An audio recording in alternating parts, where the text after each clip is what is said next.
ఇక వివరాల్లోకి వెళ్తే రైతు సంక్షేమమే కూటమి ప్రభుత్వ ధ్యేయమని రూరల్ ఎమ్మెల్యే పంతం నానాజీ పేర్కొన్నారు. వ్యవసాయాన్ని లాభసాటిగా చేసేందుకు, రైతులకు దశానిర్దేశనం చేసేందుకు ప్రభుత్వం చేపట్టిన రైతన్న మీ కోసం కాకినాడ రూరల్ నియోజకవర్గంలో చేపట్టిన కార్యక్రమంలో ఆయన పాల్గొని ప్రసంగించారు.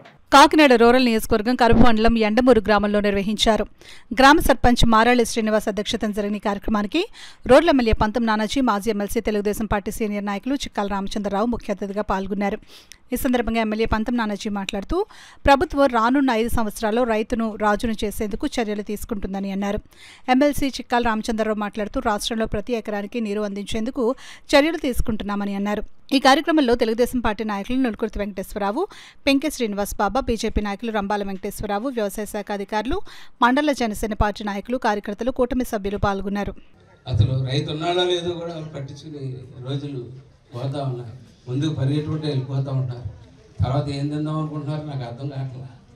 ఇప్పుడు మనం తినవలసిన దాని గురించి ఆలోచించడం మానేసి పరిగెట్టుకుంటూ పోతూ ఉన్నారు. మీరు చెప్పిన పేజాలే తిందాం అనుకుంటా, పేజా కూడా దేనితో దాంతో చేయాలి కదా, గోధుమతోటో ధాన్యంతో దేని దాంతో చేయాలి కదా, ఆ రైతు పండించాలి కదా.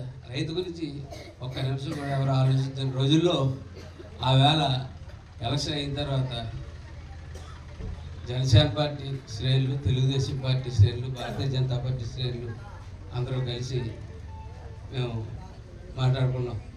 మాట్లాడుకుని ఇది మే నెలాఖరికి ఎప్పుడో వస్తాయి రిజల్ట్స్, కొన్ని నెలలో వస్తాయి. ఆ రిజల్ట్స్ వచ్చిన తర్వాత మనం నగ్గుతాం, ఓడిపోతాం, అది వేరే సంగతి. ఆ తర్వాత తవ్వాలంటే తవ్వేద్దాం అనుకున్నాం, తవ్వేసాం అంతే. ప్రతి మురికాలో తవ్వేసాం. ఒకటే ఆలోచన, 1 ఎకరం ములగకూడదు, 1 ఎకరానికి తడి ఆరకూడదు అన్నది ఒకటే ఆలోచన తీసుకున్నాం. ఆ ఆలోచనతో రామకృష్ణారెడ్డి గారిని బతిమాలుకున్నాం, అలాగే సుభాష్ గారిని బతిమాలుకున్నాం, మన ఏవో గారు మేడం గారు ప్రతి క్షణం కూడా చెప్పారు. అలాగే ఇరిగేషన్ మేడం గారు ఉండేవారు అప్పుడు, పేరు మనం నేర్పక్కర్లేదు.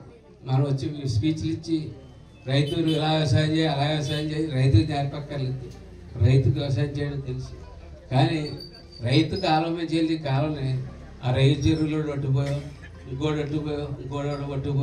పట్టుకుపోతూ ఉంటే ఆ ఇబ్బంది వస్తూ ఉంది రకరకాలుగా.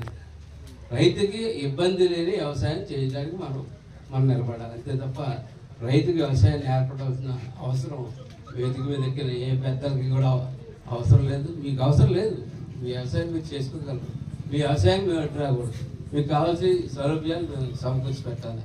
అధికారులు వచ్చిన తర్వాత అన్ని వర్గాలకి న్యాయం చేస్తున్నారు. ఎప్పుడు లేనటువంటి విధంగా ఈనాడు మనం రైతు సమస్య కాబట్టి రైతులకి మనం చాలా కార్యక్రమాలు చేస్తూ ఉన్నాం.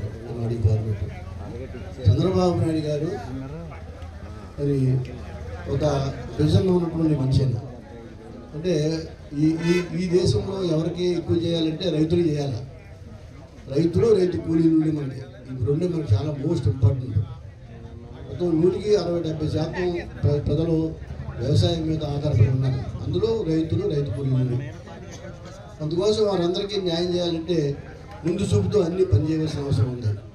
వారికి నా రైతు వ్యవసాయం గిట్టుబాటు కావాలంటే అనేక కార్యక్రమాలు మనం చేయాలి. వారికి కావాల్సినటువంటి కార్యక్రమాలు ఏవైతే ఉన్నాయో అవన్నీ తెలియజేయాలి. గ్రామాల్లో రైతాంగం ఏ రకంగా అంటే అభివృద్ధి చెందుతున్న దేశాల్లో పంటలు ఏ రకంగా ఉన్నాయి, మన దేశంలో, మన రాష్ట్రంలో, మన గ్రామాల్లో పంటలు ఏ రకంగా ఉన్నాయి, దాని మీద కూడా మనం ఒకసారి తెలుసుకోవాల్సిన అవసరం ఉంది.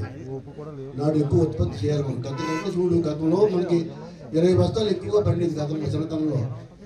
ఇప్పుడు ఈ రోజున మనకి 50-60 బస్తాలకు పండిన సందర్భాలు కనపడుతూ ఉన్నాయి. నాడు ఆ వ్యవసాయాన్ని గిట్టుబాటు చేయాలంటే అనేక పెట్టుబడులు పెరిగిపోయినాయి. బాగా పెట్టుబడులు పెరిగిపోయినప్పుడు ఆదాయం కూడా రైతుకు కావాలి. దానికోసం మనం ఏ రకంగా కృషి చేయాలో